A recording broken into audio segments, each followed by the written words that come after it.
Hello and welcome to Bonus Dad. Bonus Daughter, a special father-daughter podcast with me, Hannah. And me, Davey, where we discuss our differences, similarities, Share a few laughs and stories within our ever-changing and complex world. Each week we will discuss a topic From our own point of view. and influences throughout the decades. Or you could choose one by contacting us. Via email, Instagram, Facebook or TikTok. Hello and welcome to a very special podcast episode. Hello, dears. Hello, dears. We are going to talk about music legends today. We are. What we did is, we Do you want to know what we each wrote down a group of people who we considered to be music legends. You heard it here first, folks. I prepared for an episode.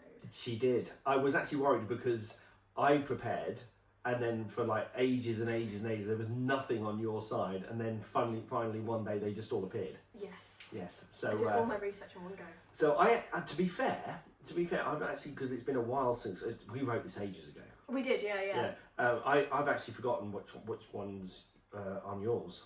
Ah, well. So because originally I said to Hannah, how do you want to do this? Do you want to do I'll do a music legend and you do a music legend? But Hannah said, no, do all yours and then do all hers. Yeah. I think we ought to do it that way. And also this is kind of going back against back into our roots a little bit of where we start this podcast with the generational differences.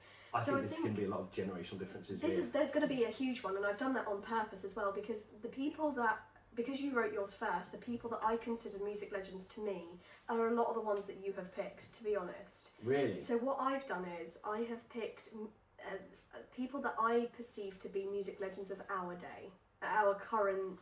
Oh, okay. That's how you've done it. Okay. So as it stands of 2025. Yeah. These are the people that I think would be considered music legends in the future, perhaps. Maybe. I see what you mean. And I've got my reasons for picking those things. Yes. But I thought it'd be interesting to have a difference in those music legends, because, you know, it's going back to the end of our podcast, but back to the beginnings of our podcast, but also it's interesting for our listeners to have a wide range of musical legends that we both consider in their own rights. And I'm not saying you wouldn't agree with some of the ones I've picked, but there's probably some in there that you'd go, nah, that's not a music legend. But I think I can justify all of the ones that I've picked. Okay, yeah, okay. Yeah. Oh. So I've gone modern, and you've gone legend. I've gone modern legend here. And I've gone sort of like 70s, 80s. Yeah, kind of, which is where I expected you to go. Yeah. So this has worked out well. Hopefully you know every single person on here, because we consider them to be... Well, even if you don't, there'll be a short little bio about that person as well. I mean, I don't think my first one is a surprise at all. No. Because I think this particular man was an absolute legend. Was a legend. And actually, I think, are all of yours dead? And mine yes, all alive? Yes. No, yes. Mine are all alive, as it stands of today. Yeah. Wait, no, we better not kill anyone off in this episode. One of them has recently died. Ah, okay. So you'll know that one of my so you'll know who one of my legends is now. But this particular person was a visionary. He was a musician. He was an actor. He was an artist, and he was known for his genre-defying music and theatrical alter egos. The one, the only, Mr. David Bowie. Yes. A man who I am actually named after. I knew you were going to pick David Bowie anyway. Yeah. Before I even saw the script, I was like, he's definitely going to go for Bowie. I love Bowie. I know. Bowie he's phenomenal.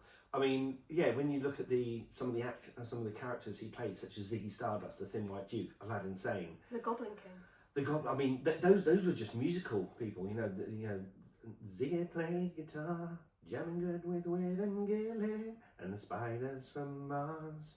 Amazing. But also... How much singing are we going to do in this episode? Probably quite a bit. But, I mean, not only did he, create the characters on stage, such as Ziggy Stardust, Aladdin Sane, the Thin White Duke, he also was an amazing actor. I mean, yeah, the Goblin King. I mean, he's Jared in Labyrinth. He is also now one of the best films. There's a film called Merry Christmas, Mr. Lawrence. Oh, yes, yeah. Yeah. And he is in that, and he played a phenomenal part in that film. He was also the man who fell to earth in that as well. He was very interested in space. Yes. He was Life on Mars, Starman. There's a starman waiting in the sky. He'd like to come and meet us, but he thinks he'd blow our minds. I actually wrote a mime to Starman.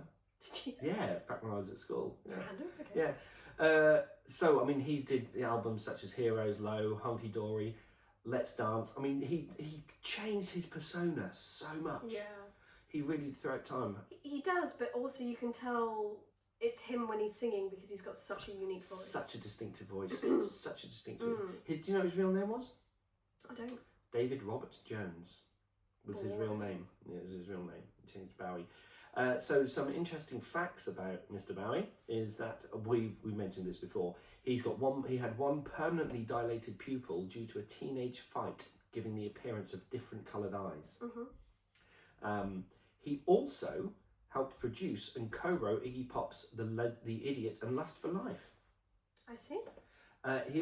He did a lot of collaborations as well. I mean, the most famous of all, Mick Jagger, Dancing in the Street. I was thinking of another collaboration with your next music legend as well. He did do, yes, a lot of collaborations with him as well. What a great segue you could steal from. Indeed. He declined a knighthood from the Queen in 2003. Did he? Declined? He declined. He said, "No, thank you. I don't want to be a Sir." Oh. Sir David Bowie. He Sir also David Bowie. He also played Nikola Tesla in The Prestige. Right. He was a true artist. He's like a triple threat. He was. He could dance, sing, and act. You remind me of the Babe. What babe? The Babe with the power. What power? The power of voodoo. Voodoo. You do. Do what? Remind me of the Babe. There. Dance, magic, dance. Oh, great song. I love the one that my favourite song in Labyrinth is the one where they're in the ballroom. Oh, great song. Yeah. Yes. But did you know as well? He released his final album, Black Star, just days before he died. Yeah. And the whole album was about mortality. He knew. He knew. He was. There's another to say that is a true music legend. True music legend. Agree. Yeah. I agree. My next one, again, I consider to be an absolute legend. The co-star on Under Pressure. Indeed, Mr. Freddie Mercury. Of course, yeah. I mean, he was flamboyant. I think he was Egyptian. No, he wasn't. Tanzanian. He was actually from Zanzibar. Yeah, Zanzibar. He was his vocal range was incredible. Phenomenal. He's very similar to kind of almost like modern day Brandon Urie a little bit. Yeah. With his range of what he's got from low to high. Yeah. He can actually sing in 4 octaves. Yeah. I can sing in 2. He can barely sing in 1. he can sing in. I can sing in 2 octaves and then falsetto. That's it. 4 octave vocal range. I mean, incredible. That's just nuts. That is a range. You can't even call him a tenor or a soprano or anything because he's in all of them. Yeah, but also when you think of Queen, I mean, also because he was bisexual, and that's part of the reason why Queen was called Queen. But when you think of Queen, what genre would you say Queen was? Rock. Dad rock. Really? Operatic rock? Think of Bohemian Rhapsody. Yeah. Think of all the different genres they did as well. They really spun rock in lots of ways. Yeah. Queen. Yeah. I mean, phenomenal musicians. Yeah. I mean, but even Roger Taylor, the drummer of Queen, the highs in Bohemian Rhapsody, the falsettos. That's Roger Taylor. Yeah. He was the one singing the falsettos. I've seen Bohemian Rhapsody the movie. Yeah. Obviously a lot of that is pulled from true stories, etc. But yeah, incredible. Yeah, incredible band. I mean, when you think of the 20-minute Live Aid show that they did, bearing in mind Freddie Mercury was ill. He was on his last legs, wasn't he? He was dying at that point, and that performance is considered to probably be one of the greatest live performances of all time. Yeah, crazy. It was the way legend. The way he had the crowd just eating from the palm of his hand. Yeah. And when he did the hey ho. Yeah. I mean, what that was, and had the whole crowd singing it. True legend. Absolute legend. But he studied graphic design, and he was the one who designed Queen's iconic crest. Ah. He he kept his AIDS diagnosis private until one day before his death. Yeah. Although everybody knew. Yeah. It was a worst kept secret. Yeah. He owned numerous cats and dedicated songs to them. That's amazing. That's such a green flag. Yeah. Such a green flag. And he was born into a Parsi family with Zoroastrian roots. I don't know how to pronounce that. Farsi. Farsi, yeah, Yeah. It was Farsi, yeah. He, I mean, absolute legend. 1991 he died. Yeah, before me. I remember the day. Pre-Hannah. I can remember when I heard. I mean, again, a lot of these places you remember where you were when the person died. Yeah. Yeah. So Bowie, I heard, or I was at work. I remember when I heard when Bowie died. And I was at school when I heard. Yeah, it's 2016 he died. Yeah, I think I was. So that would have... No, that's a lie. Yeah. I went to school, I must have been at work. Yeah. I feel like I was somewhere where there was people like that. I wasn't at home. Bowie died 9 years ago. Yeah. Jeez. I mean, Freddie Mercury died 1991. Pre-Hannah. That was 34 years ago Freddie Mercury died. Yeah. I've never lived in a world with Freddie Mercury. Yeah. How crazy is that? Jeez. I remember when he did, when he sang Barcelona with the opera singer. I don't know. Oh, you have to listen to it. Okay. It's just, again, his voice. Yeah. Phenomenal. Next one who I'd consider to be a legend, somebody who I grew up with, playing lots of his songs. He was the king of pop himself, Mr. Michael Jackson. Yes. I don't think we could do a podcast episode without mentioning him on Music Legends. Yeah, what a legend. I remember his death as well. I was at school. I remember 2009. Yeah, I do remember it being a shock as well. Yeah. It came out of nowhere because he wasn't particularly old. No, he wasn't. I mean, 58. He would have been 51. 51. Yeah, 51. Yeah. Yeah. I mean, he was a child star. I remember when he was in the Jackson 5. I mean, out of all of the Jacksons, not to be rude, but out of all the Jacksons, you hear all of them sing, he was the star. He was, absolutely he was. I mean, they all had good voices. His sister has a good voice. Yeah. Janet Jackson. She wasn't in the Jackson 5. She wasn't in the Jackson 5, she was too young. But yeah, you could... Yeah, maybe like the voices got better the more that Mrs. Jackson popped out the babies. Yeah. They got maybe progressively better voices, maybe? Not saying that I can't even... There was Tito, Jermaine, Michael, and I can't remember the other two. I couldn't even name you. Janet Jackson's the only other sibling I know. Yeah, Tito, Jermaine, Michael, and I can't remember the name of the other two.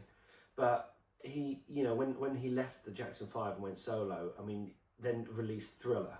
Yeah. I mean, I remember when Thriller came out on the telly, they showed it. It was a 15-minute short film. It was midnight. So good. And little known fact about Thriller as well, which isn't in the interesting fact section, but I do know this. Vincent Price, because he does the voiceover. Oh yeah, the dog. Yeah, he does that bit. Do you know he got offered 2 ways: the cut of the profits, right, or a one-off salary. Right. And he took the one-off salary. Idiot. Screwed himself there on that one, didn't he? Screwed himself on that one. Call that record of conflict making a mint now, isn't it? Yeah. And I mean, he released Thriller, and that was 1982, that release, and it's still the best-selling album of all time. Mad. Known for his groundbreaking music videos. Is it with Taylor Swift now? Has she surpassed him? Oh, I think she probably has, actually, yeah. So, I mean, yeah, his dancing as well, created the moonwalk. Yeah. And I mean, legend. In Smooth Criminal, and are you okay? And are you okay? When he stands and does that lean. The lean. You know how they do that? Yes, I do. Yeah. It's the shoes. It's the shoe. Yeah. But an incredible artist, I think, would be a better way to describe him rather than a music legend, because he was really that. I think he's probably one of the first people I know having such a renowned stage presence in that sense. He was like the first really put on a show. Yeah.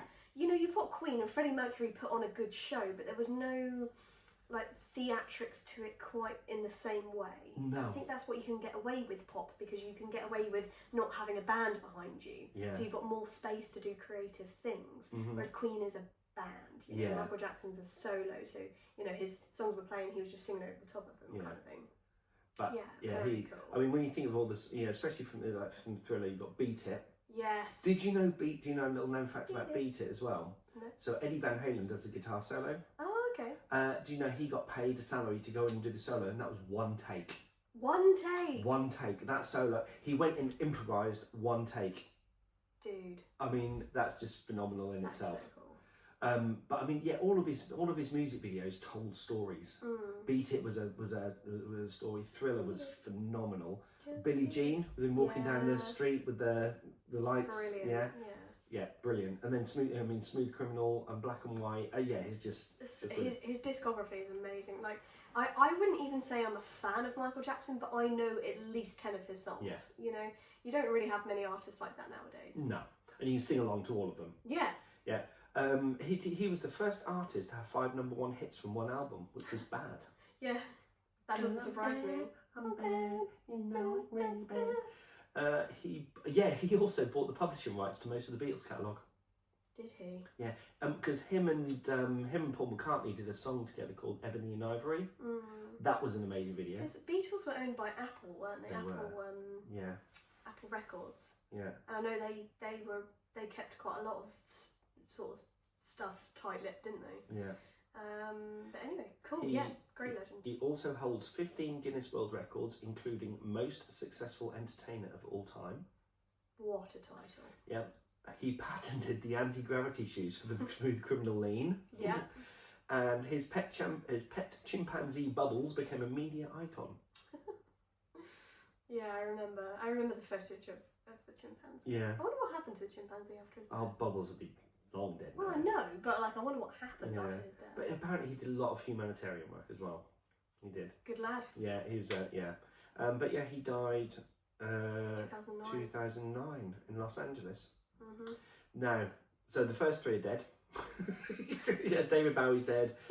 Michael Jackson's dead. Freddie Mercury is dead. Our next man. Is he alive? Is still alive. Yay! Is still alive. Now, this is something that's in the interesting facts. I knew this already. I knew this about this particular singer. And we've already said about Freddie Mercury singing in 4 octave ranges. This man sings in 6. Damn. So when you think of how trained his voice is, and look at all the stuff that band did through the 80s and 90s, and they should not still be alive, none of them. None of them should still be alive.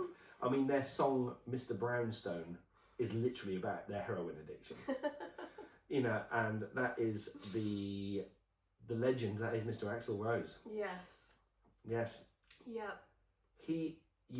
It's his vocal range again is just ridiculous. So he is, for those of you who don't know who Axl Rose is, Axl Rose, real name, William Bruce Rose Jr. If you didn't know that, Billy Bruce, I used to call him. Axl Rose is the volatile frontman of Guns N' Roses, known for his wide vocal range and erratic behaviour. He co-founded the band because of the drugs. He co-founded the band in 1985 and achieved massive success with Appetite for Destruction, featuring hits like Sweet Child of Mine, Welcome to the Jungle. We got fun and games.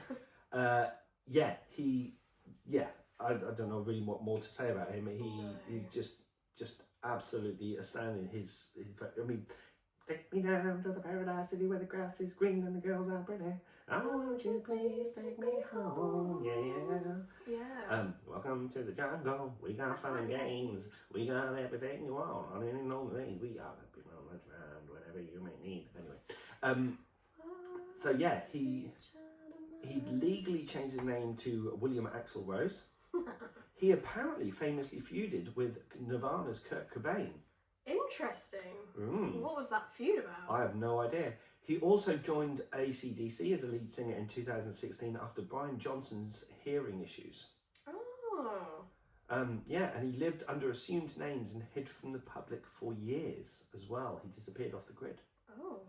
But yeah, I consider him to be a music legend because when I grew up, I love Guns N' Roses. Appetite for Destruction was my favourite album at one point. Because I was really into heavy metal, into Guns N' Roses, and also Iron Maiden, things like that. And I even had friends who I went to school with had Guns N' Roses tattoos at the age of like 18, 19. Damn, yeah. They were pretty prolific, I guess. They were, yeah. Do you want to know about the feud? Go on, what happened?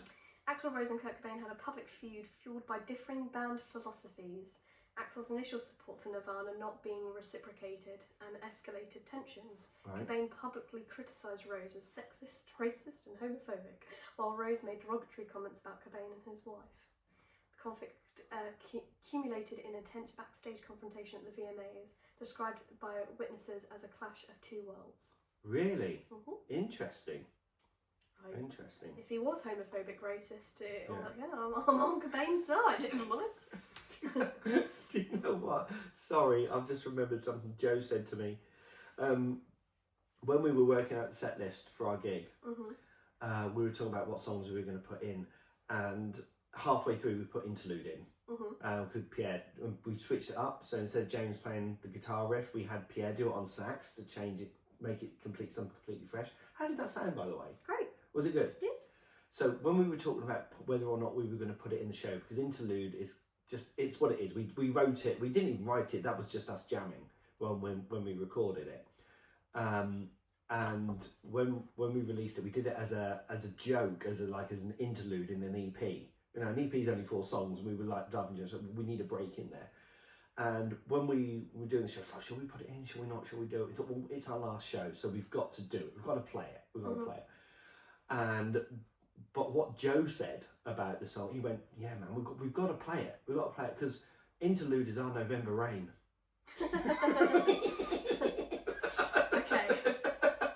Okay. Bread and butter, essentially. No, as in the Guns N' Roses song. Oh, sorry. Right. That's what I was doing. So I was still going on about Guns N' Roses. Sorry. Sorry. Interlude is our version of Guns N' Roses' November Rain. I got you. Yeah. I got you. But I mean, even that, they released 2 albums side by side. They released Use Your Illusion 1 and Use Your Illusion 2. Completely different vibes.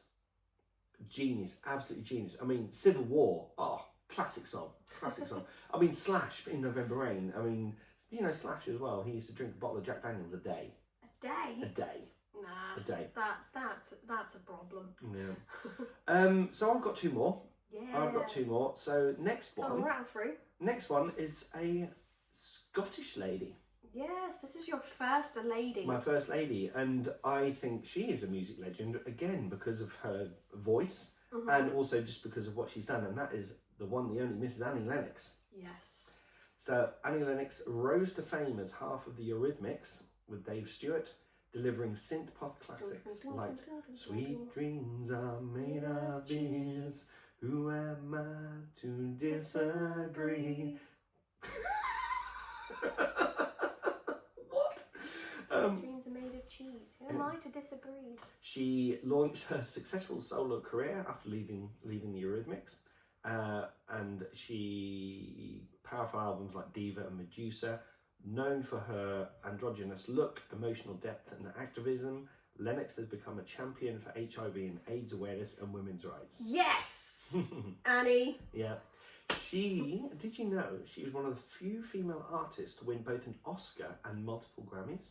Nice. She trained as a flutist at the Royal Academy of Music, so she could play the flute. She's known for her activism with Oxfam, UN AIDS and Amnesty International. Yes. She performed at the 2012 London Olympics closing ceremony, and she often performs barefoot for comfort and symbolism. Yes, very similar to Aurora. Yeah. Yeah. She's like a reincarnation.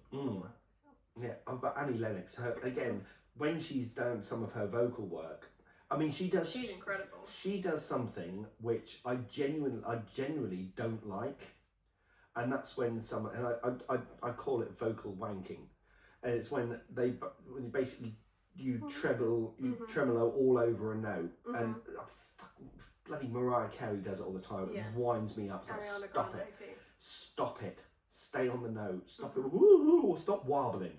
Stop it now. I get it. Yes, but when she does it, there's exceptions to the rule. That's my exception to the rule, right? Because she does it with pure control, Nice. and yeah, it's brilliant. So my last one my last one is a little bit of a honorary mention. The one, the only. The one, the only, Mr. John Michael Osbourne, otherwise known as Ozzy. Ozzy Osbourne. He was from Birmingham. He was from Birmingham. As Sherwood. am I, apparently. Yeah, Sherwood. According to Ancestry. Wouldn't it be so cool if I was related? To Ozzy. Yeah. So Ozzy Osbourne became famous as the lead singer of Black Sabbath, known as pioneers of heavy metal. Pioneers of heavy metal. Yeah. Ooh. His demonic stage persona and distinctive wail helped define the genre. His wail. Yeah. He got fired from the band in 1970. Yeah. Crazy. Finished with my woman cause she could not help me with my mind. People think I'm insane because I am frowning all the time. War Pigs. Amazing song. He also launched a successful solo career with hits like Crazy Train, and later he gained fame as reality TV star with the Osbournes. Yeah. Yeah. Mad. He is mad as a box of frogs. Yeah. He's completely hat stand, but a true. But the thing is, have you ever listened to any of his podcasts with his family? He really loves his family. Yeah. And you can he's tell. he's such a lovely. She's in the film The Osbournes with the cat on the thing. He's bollocking the cat for being on the table. Right. He's literally talking to the cat and like, shut up! Don't give me that. It's brilliant. He one of the interesting facts is that he bit the head off a bat on stage in 1982. We've talked about this on the podcast before. Thought it was fake. He didn't realise it was a real bat. No. Yeah. Because I remember going off on one being like, that is so cruel. Yeah. And then you told me he thought it was fake. It was fake, really yeah. sad. Thought it was fake. He was diagnosed with Parkinson's in 2019. Yes, yeah. He survived drug and alcohol abuse that would kill most people. What a lovely, interesting fact. Yeah. He was banned from San Antonio for urinating on the Alamo. Eek. Can't be doing that. No, and his wife Sharon has managed his career since the 1980s. I think that's so kind of sweet. She kind of brought him round. Yeah. She probably saved him. She did. Oh, she definitely saved him. Yeah. So on the subject of Ozzy Osbourne, I will start my segment of music legends with the one and only Yungblud. His name is Dom Dominic. He is an English singer-songwriter and actor from Doncaster. Before his music career, he studied theatre, appeared in small TV roles apparently. He made his breakthrough with a debut EP, Yungblud, in 2018. Written quite a few albums since. He now, I don't know if I'm already going through the interesting facts already, but his own music festival he started called Bloodfest. Yes. And it's designed to keep prices and tickets at an affordable rate. I like him. Yeah. He's got a good old head screwed on. Yeah. He seems so lovely with his fans, particularly his younger fans as well. Very respectful guy. Just seems like takes his mum to premieres and stuff like that. Like what a legend. Yeah, what a young legend. I don't like all of his music, I must admit. No, it's not all my I do like some of his songs. No, you do. Do you know when he does I Was Made for Loving You, the Kiss cover, when he sings it, Jesus Christ. Brilliant. He does a good few covers. Yeah. So his grandfather played in T-Rex. I never knew, I just read that, I never knew that. He can play multiple instruments, including guitar, piano, drums and bass. He's open about his struggles with anxiety, depression, and addressing them in his songs, which I think is really important from a male artist as well. Yeah. Came out as pansexual, just in case anyone doesn't know what pansexual means. It's just the sexuality to describe anyone that loves any gender and any sexuality, basically. It just so it encompasses all. Pan means all, so yeah. He does not discriminate against anyone. He finds everyone attractive, but not everyone attractive. You know what I'm trying to say. I know what you're saying. Yeah, not wording it well. Yeah. And yeah, as I said, he created his own music festival, and he's just got his head screwed on, and he just seems like a really decent guy.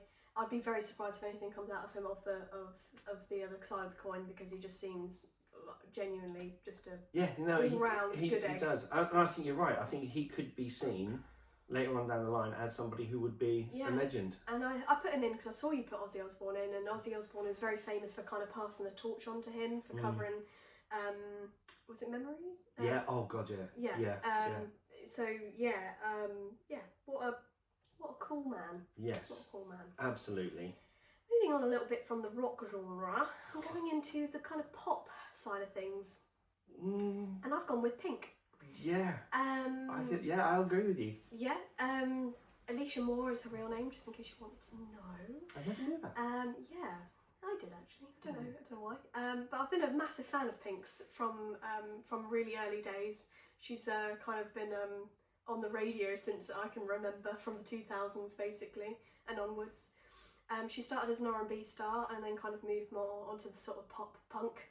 I don't know if you call it punk, but not your style of punk, but my style of punk. Yeah, I would say definitely not pop, punk. Yeah, pop punk. She earned a reputation just for being honest and kind of a very raw person, doing her own activism and stuff like that as well. So just her kind of attitude to life, I think, is what makes her a music legend. She kind of her parenting thoughts as well. Like, she shares a lot of like what she does. What? Sorry, I just saw how old she was, and it's like she's 4 years younger than me. Yeah. So I just scrolled back to see, because you never said how old Yungblud was. Oh, right. And I just looked at it, the year he was born, and then just went, oh, Jesus Christ. Yeah. 1997. Yeah, Yungblud is a year younger than me. Yeah. Yeah. That's nuts. Yeah. But Pink is, she's... Yeah.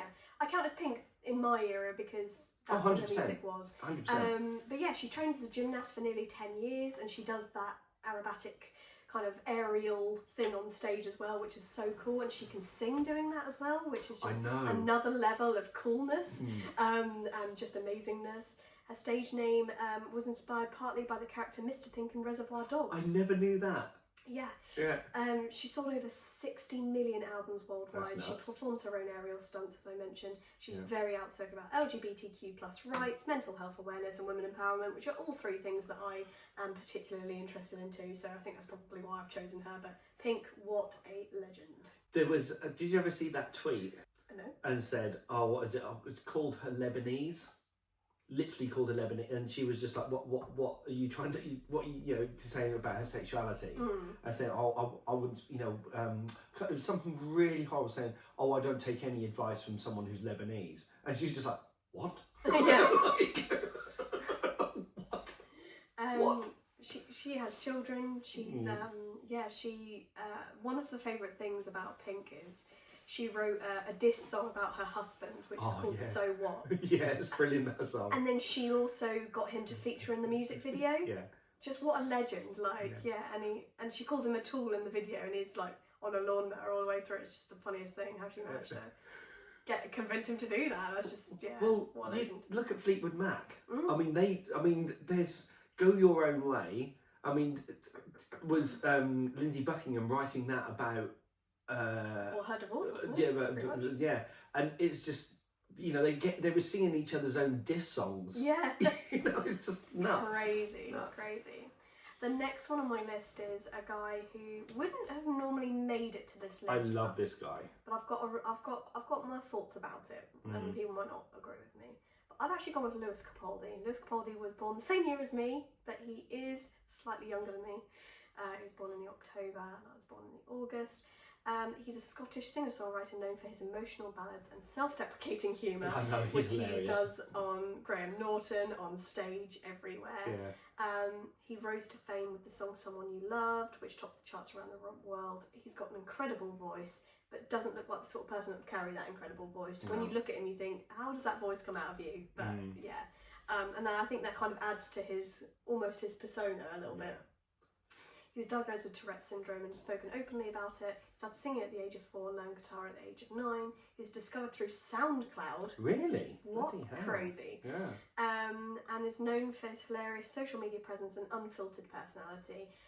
What is not mentioned on here is, I mentioned it in a previous episode as well, but he donated the amount of hours that he'd been off stage to the mental health app BetterHealth to give therapy to people that needed it but couldn't afford it, which I just think that's again music legend status for me. It's just all round good egg, doing good in the world. I'll be honest, I don't like his music. It's not my thing either. It's not, and I'm not saying it's bad. It's just not my style of music. Yeah. Musically, it's Same. very good. His voice is amazing, but it's not something that I would listen to. Yeah, he's easy listening. I think. Is. You could put him on in the background, and you wouldn't go, this is unpleasant." You'd just be like, "Oh, a song playing." Yeah, but his personality, What I love. a corker. I just absolutely love. I mean, there's that interview, isn't there, where someone says, it wasn't Graham Norton, I think it was the news, and they said, he said, "Oh, you've got a new album coming out. Would you like to say anything about your new album?" He says, "Don't bother."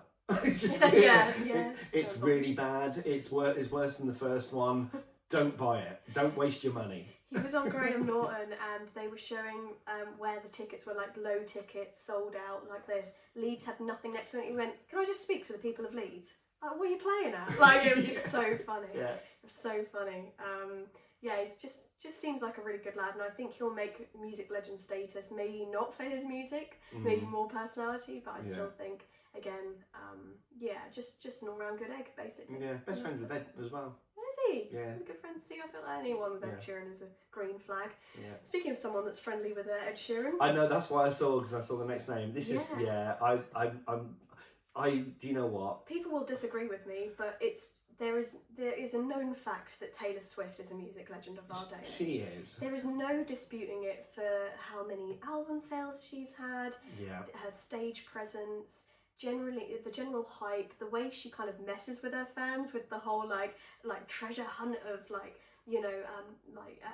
to the next song she's dropping hints, and she finds that quite fun and engages with her fan base like that. There's not many artists that kind of engage in that way. Yeah. And I think she's phenomenal effort. She was born in 1989, December. She's a December baby. She is Christmas baby. Christmas baby. So she's an American singer-songwriter, most influential artist of her generation. Starting in country, she evolved into pop. We got both styles of music. We got country and western. Yeah, she has numerous Grammy wins, record-breaking tours, and her ongoing re-recording project, which I think is what I respect her for the most. So, for anyone that doesn't know, Taylor Swift's record company decided to basically swindle her out of all of her music. That was a shit thing to do to her. Absolutely rubbish. Was shit. Did you know that she got the idea to do that, to re-record all of her stuff? No. No. From Kelly Clarkson's mum. Really? Yeah. Told her to kind of, because I think Kelly Clarkson's, is it Kelly Clarkson? I always get this one wrong actually. You know, I've said this fun fact and now I can't remember. Is it Kelly Clarkson's mother-in-law? I can't remember, but one of them gave her the idea to re-record and she went, "Oh yeah, okay, I'll do it." And she did. Her parents sold her their Christmas tree farm so that she could pursue her music career. She actually has a song in her repertoire called Christmas Tree Farm. It's a Christmas song. She re-recorded her early albums to regain again the ownership of her masters. The number 13 is her lucky number and appears throughout her career. Her Eras tour is the highest grossing concert tour of all time. I know a few people who actually went to that and they said it was phenomenal. Ella went, yeah. There was that bit where she dives through the floor? Stage, She just puts on a good show. And she's the first artist in history to hold all top 10 spots on the Billboard Hot 100 simultaneously. Jesus. So that is a music legend. Yeah, no, I will say, I mean, I don't like her music. And what I think, and like I mean, it doesn't happen so much now, but I think people are concentrating more on her personal life than they were on her music at one point. I think this annoys me about artists because, annoys me about, like non-fans of artists, shall we say, is that, she wrote this about Judgy. She's broken up with another boyfriend, or she's got engaged, she's going to have a really good album, or the same with Adele and her divorce, she's been for a divorce, she's going to write a really good album. Yeah, that's kind of what artists draw inspiration from. Funnily enough, their own life, and I think people just kind of forget there's a person behind that life. Yes, yeah. There's a person behind that persona on stage, and I think, it's just a bit cruel. And also, when you write songs, they're incredibly personal. Yeah. And you're actually saying things in those songs that hurt. Yeah. Like when I mentioned it, didn't I? At our gig, I said this one song is the most. Yeah. Yeah. This song I wrote is probably the most telling song about me that I've ever written. Yeah, and I think Taylor Swift stuff is very raw. It comes from a very raw place as well, and it's worth saying that music of our day and age, you get maybe one hit and then they're gone. One hit, wonder gone, right? Yeah. Taylor Swift's just not like that. No. You know, she's had so many hits, so many things that resonate with a lot of people. There is something in it. I mean, it might be to do with her fan base potentially, but you know, I think there's something to say about that. There's something that you've just said there that I think I want to mention when we finish the episode. I've got a question for you. Okay. That's just popped into my head. Go on. What you want to say at the end? I'll say at the end. Okay. Because I will move on to my last one. Now, my last one I wouldn't have put on there either. But the reason I put this last one on here was because I saw her on stage myself recently. Yeah. I wasn't a fan of her before I saw her live, and now I'm obsessed. Well, Chit is obsessed. As the character Chit is obsessed with this particular. Yeah. Reckon the budget. Yeah. So the last person I want to mention is Chapel Roan. She's born February 19th, 1998. Oh, she is 2 years younger than me. Jesus. She's an American pop artist known for her bold aesthetic, theatrical performances and emotionally charged lyrics. She first released music in 2017, but her major breakthrough came from a 2023 viral hit, Good Luck Babe. Her music celebrates queerness, identity and empowerment, earning her critical acclaim and devoted fan base. She honestly commanded that stage. She wasn't even headlining, Hosier was headlining, and while he put on a good show, I'd say Chapel Roan topped it for me personally. Her stage presence, she'd done this incredible cover of Heart's Barracuda that I was not expecting from a young girl at all. Incredible, like the show she put on, the outfit and everything she's wearing and everything she stands for is just really cool. So her stage name honours her grandfather and his favourite song, The Strawberry Roan. After being dropped by her label, she worked in a donut shop before relaunching her career. She opened for Olivia Rodrigo and became known for her elaborate drag-inspired stage looks, and during her Grammy acceptance speech, the Best New Artist, she called for fair pay and healthcare for musicians. So... the reason I started, I mean, the audio listeners won't just hear it, but the video watchers, audio listeners, video watchers will notice that when you said that name, I just smiled as though I was like, the reason why I smiled when you said Chapel Roan is because your mum, right, she absolutely detests Pink Pony Club. I don't like Pink Pony Club. It is, and every time that comes, it's just the worst song ever. I don't like Pink Pony Club, but have you heard her other stuff? No, I've never heard anything she's done. Listen to her other stuff. Never heard anything she's done. So good. Apart from Pink Pony Club. I was the same, because I'm like, every time I hear Pink Pony Club, honestly, it's like nails on chalkboard to me. It's like, Pink Pony Club. And I'm just like, oh my god. But having seen her live, I did not appreciate her. I saw her live, and I've listened to her other stuff now. She's got a lovely song called Red Wine Supernova. Red Horse. No. Not Pink Pony. Red Horse. Red Horse Station. Red Wine Supernova is good. Casual is good. She's got some amazing tracks out there. So I'll have a little listen to it. Please do, because I misjudged her as well on Pink Pony Club. And Elton John's all Pink Pony Club as well. He loved it. He went on stage and sang with her as well. Well, Elton would.